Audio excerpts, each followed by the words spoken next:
just to show, the staggered stance is like this, and the working leg is this leg. So you hold the weight in the opposite hand, and you bend slightly through your knees,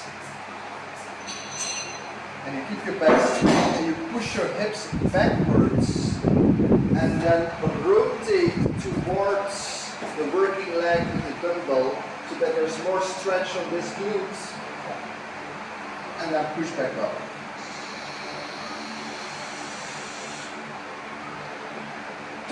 Just like that. The right leg is just to keep balance, no need to lean on it. This is just a little support here we have. Okay, target the weak leg. Placing the rear foot not too far behind you. Slide back through the knees, making a hip hinge. And let the dumbbell drop straight to the floor in a straight line. Then make that rotation at the bottom to feel that stretch in the glute and back up.